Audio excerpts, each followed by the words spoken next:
production rates. Chenemebami, TVC News, Kuta. Months after TVC News' exclusive story on human trafficking involving Favour, the 17-year-old survivor has returned to school. A Good Samaritan will watch the report offer her scholarship to continue her education. Senior correspondent Sharon Ijason reports.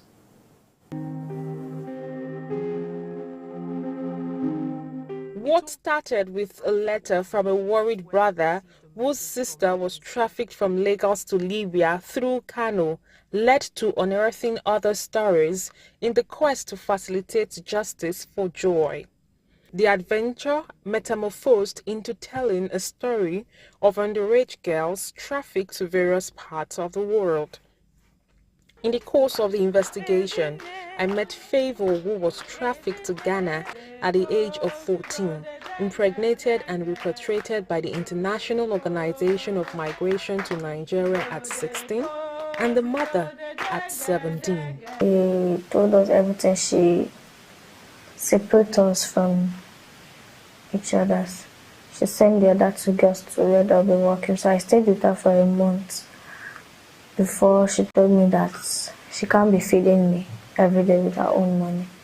So I have to do what brought me to Ghana. So like I was pleading with her when she told me that I'm not coming to school anywhere, that is prostitution, and I'm going to work and pay her the amount of 150,000 before I can work and gain my own money. So I was pleading with her, but she refused. I have no other option because that place is bush. Before we get to the main road side, it's very hard and difficult for us. So I had no other option than to do it. The day I work, I give her the money. If she likes, she'll give me the one that I'll use and eat. Sometimes she don't give. Shortly after TVC News aired the story in 2023, a senior advocate of Nigeria, Joshua Musa, reached out and announced a scholarship for Favour. When I saw the story about Favour, I was touched. I had never met you, I had never known Favour from anywhere, but I was touched by that story. And I said, let him get in touch with you. So that's how it came to be.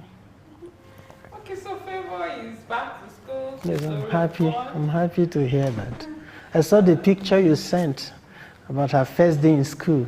I'm sure with time, I'll be able to see her one-on-one. Like other children, Favour also resumed school. It's a new chapter for her and the child.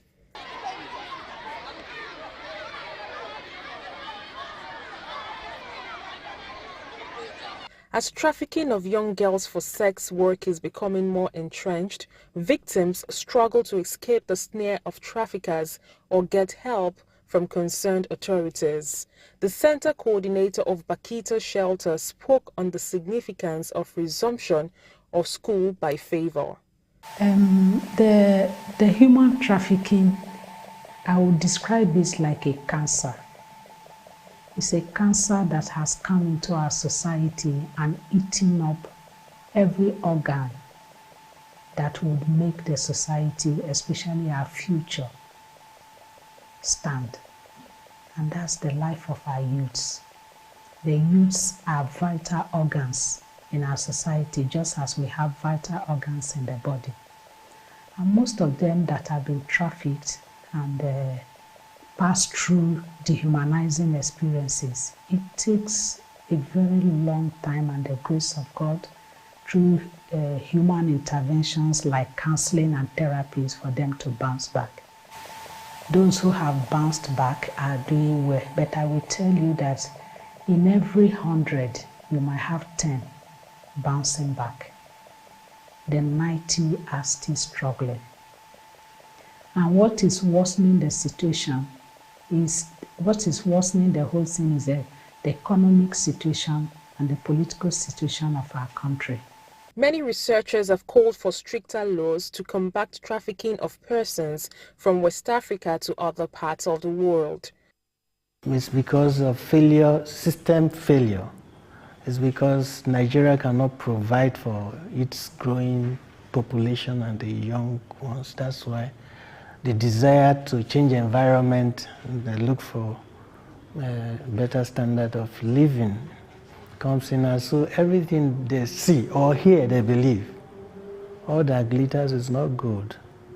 And even I've read stories about how they've trafficked people to Libya, Lebanon, and so many. It's a horrible situation.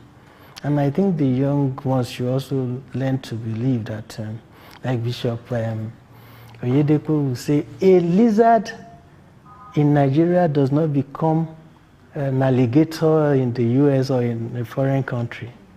So if you go there, if you travel to the US, you also see that there are street urchins. You see even in New York, you see them. I think the country should do more for its citizens. And we have so many people coming. You'll find out that it is not even the uneducated that are being trafficked. Some are educated, but because of the